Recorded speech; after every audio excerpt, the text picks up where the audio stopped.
Assalamualaikum warahmatullahi wabarakatuh. Di video kali ini kita akan membahas tentang estimasi titik.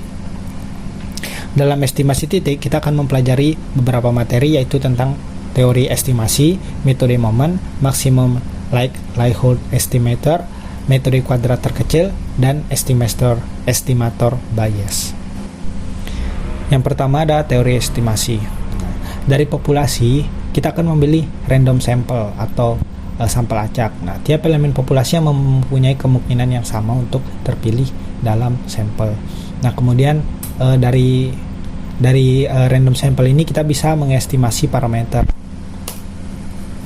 Kemudian di sini estimasi terbagi menjadi dua, yaitu ada estimasi titik dan estimasi selang. Nah, estimasi titik selalu dalam estimasi selang. Nah, estimasi titik ini terbagi pula menjadi dua bagian, yaitu pendekatan klasik dan pendekatan teori keputusan. Nah, untuk pendekatan klasik, estimasi berdasarkan informasi sampel dari populasi berdistribusi tertentu, yaitu ada metode moment, maximum likelihood, least square, dan estimator bias. Kemudian dengan pendekatan teori keputusan, estimasi berdasarkan kombinasi informasi dan aspek lain yang relevan. Kemudian ada beberapa hal dalam estimasi. Yang pertama itu parameter atau nilai suatu populasi, kemudian ada statistik, ada estimator atau penaksir, kemudian ada estimasi. Selanjutnya itu ada hubungan antara poin estimasi dengan unknown parameter atau parameter yang tidak diketahui. Nah, unknown parameter ini disebut dengan theta. Nah, kemudian dari situ kita bisa memperoleh probabilitas distribusinya, yaitu fx, theta. Nah, dari situ kita bisa memperoleh sampelnya atau data observasinya, yaitu x1 sampai xn. Kemudian setelah itu bisa kita peroleh poin estimasinya atau theta topinya gitu. Nah, theta topi itu merupakan penduga yang paling bagus dari parameter theta tersebut. Untuk contoh estimasi bisa dilihat pada slide. Kemudian menentukan suatu nilai dugaan untuk parameter populasi. Bagaimana cara kita mengestimasi parameter populasi theta? Terus bagaimana mengetahui penduga atau estimator yang didapatkan merupakan estimator yang baik gitu. Kemudian metode estimasi, tadi di slide sebelumnya sudah disebutkan metode estimasi itu ada 4. Nah, yang pertama metode moment. Nah, metode moment itu merupakan metode tertua dalam estimasi titik. Nah, prinsipnya estimator ditentukan dengan menyamakan k-moment sampel pertama dengan k-moment populasi yang bersesuaian. Nah, ini bisa kita tulis dengan m k-aksen sama dengan mu k-aksen. Momen sampel ke K dari suatu himpunan pengamatan X1 sampai Xn adalah rata-rata dari pangkat K. Nah, ini dapat ditulis dengan MK aksen sama dengan sigma I dari 1 sampai N dari XI pangkat K dibagi N. Kemudian mu K aksen itu sama dengan ekspektasi X pangkat K. Nah, ini ekspektasi X pangkat K ini kan sama dengan M besar atau matriks X aksen. Nah, di mana T-nya itu sama dengan 0. Kemudian di sini K-nya itu 1, 2 sampai P. Nah, P merupakan banyaknya parameter populasi.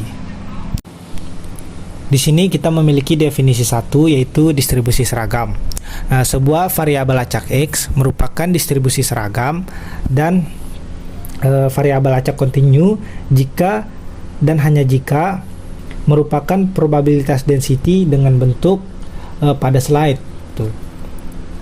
Kemudian di sini kita punya teorema 1, rata-rata dan varians dari distribusi seragam bisa kita peroleh dengan mu sama dengan alfa plus beta per 2 dan sigma kuadrat atau variansnya itu sama dengan 1/12 dikali beta minus alfa kuadrat. Oke, di sini ada contoh 13. Nah, diberikan random sampel dengan ukuran N dari populasi seragam dengan betanya sama dengan 1. Nah, gunakan metode moment untuk memperoleh formula dari estimasi parameter alfa. Nah, di sini sudah ada solusinya.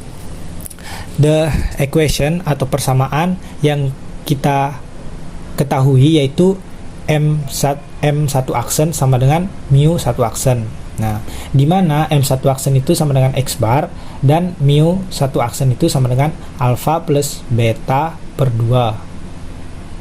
Nah, di sini kan betanya sama dengan 1 nih, jadinya alfa plus 1 per 2. Untuk pembuktiannya dari mana dapat M1 aksen ini akan saya tampilkan pada video.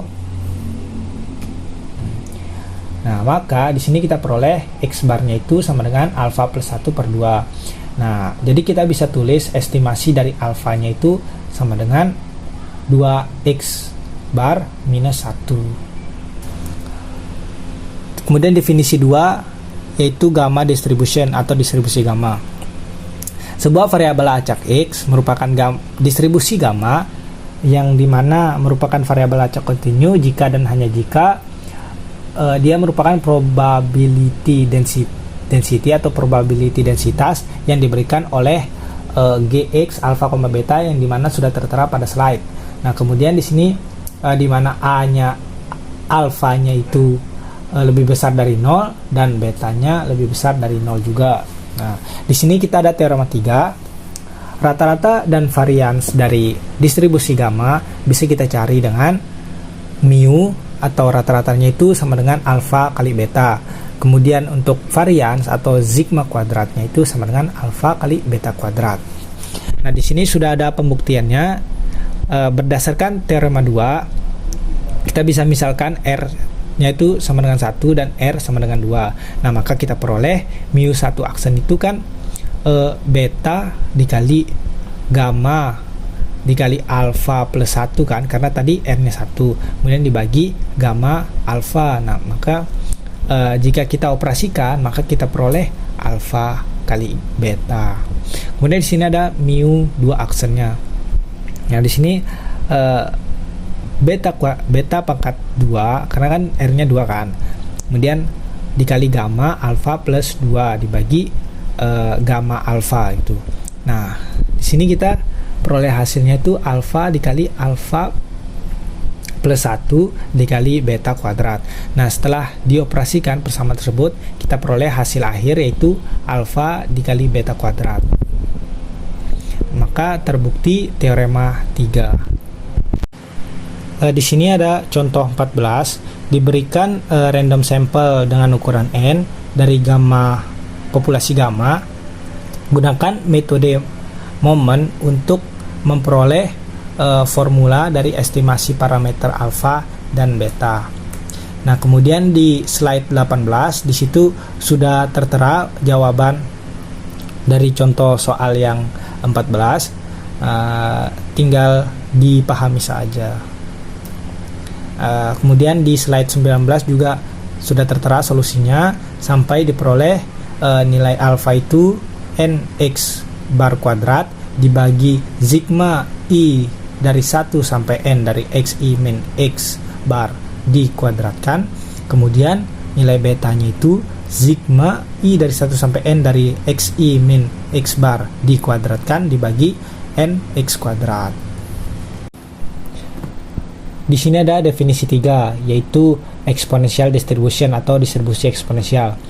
Sebuah variabel acak x merupakan exponential distribution atau distribusi eksponensial jika dia sebuah variabel acak eksponensial jika dan hanya jika merupakan probabilitas density yang diberikan oleh Gx theta. Nah, untuk rumus Gx theta bisa dilihat pada slide di mana tetanya itu lebih besar dari 0. Nah, di sini ada akibatnya yang dimana rata-rata dan varians dari distribusi eksponensial yaitu mu sama dengan theta dan sigma kuadrat sama dengan theta kuadrat. Di sini ada contoh soalnya. Diberikan suatu sampel acak berukuran n dari suatu populasi berdistribusi eksponensial, gunakan metode moment untuk mengestimasi parameter theta. Nah, di sini sudah didefinisikan fx-nya itu sama dengan 1 per theta dikali eksponensial pangkat minus x per theta, di mana dengan x-nya itu lebih besar dari 0. Kemudian 0 untuk x yang lain. Nah, di sini kita bisa misalkan mu satu aksen itu merupakan ekspektasi dari x. Nah, karena dia merupakan variabel acak kontinu, jadi di sini kita menggunakan integral dari 0 sampai tak hingga. Karena kan batas x-nya itu lebih besar dari 0. Dan di sini x kali fx. Nah, di sini kan fx-nya itu 1 per theta dikali eksponensial minus pangkat minus x per theta dx. Nah, ini kalau kita operasikan, ini akan menghasilkan theta gitu. Kan mu satu aksen itu sama dengan m1 aksen kan. Jadi ketika rata-ratanya kita cari itu kan menghasilkan theta. Nah, theta topi itu dia sama dengan x bar atau x rata-rata. Jadi estimasi parameter theta itu merupakan x bar. Kemudian di sini ada metode yang kedua, yaitu metode maksimum likelihood. Nah, jika x1 sampai xn adalah nilai-nilai pengamatan dari suatu sampel acak dari populasi dengan parameter theta, maka fungsi likelihood diberikan sebagai L besar dalam kurung theta sama dengan f x1 sampai xn dari theta. Nah, metode ini meliputi memaksimumkan fungsi likelihood berkaitan dengan theta. Kemudian di sini ada contohnya. Diberikan suatu sampel acak berukuran n dari suatu populasi berdistribusi eksponensial, gunakan metode maksimum likelihood untuk mengestimasi parameter theta. Nah, untuk fx-nya sudah tertera di PPT atau slide. Nah, di sini kita masukkan kan tadi rumus likelihood theta itu sama dengan fx1 sampai xn dengan theta kan. Nah, di sini kita bisa pi dari 1 sampai n f x i titik koma theta. Nah, setelah dioperasikan di sini hasil akhirnya theta topi itu sama dengan x bar atau rata-rata.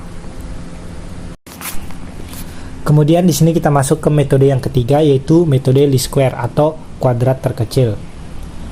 Nah, metode least square ini digunakan untuk estimasi parameter suatu fungsi dengan parameter yang linear. Nah, dilakukan dengan meminimumkan jumlah kuadrat error atau simpangannya. Metode ini banyak digunakan pada estimasi parameter regresi linear. Kemudian di sini ada rumus Y1 itu sama dengan alfa plus beta xi plus epsilon i. Nah, untuk mencari epsilon itu sama dengan itu tinggal kita pindah ruaskan aja alfa sama beta x1-nya. Kemudian di sini dia dikuadratkan. Nah, untuk fungsi jumlah kuadrat error itu kita sebut dia dengan Q besar. Nah, di mana Q besar itu merupakan sigma i sama dari 1 sampai n untuk epsilon i kuadrat. Tadi kan epsilon i kuadratnya sudah ada di slide.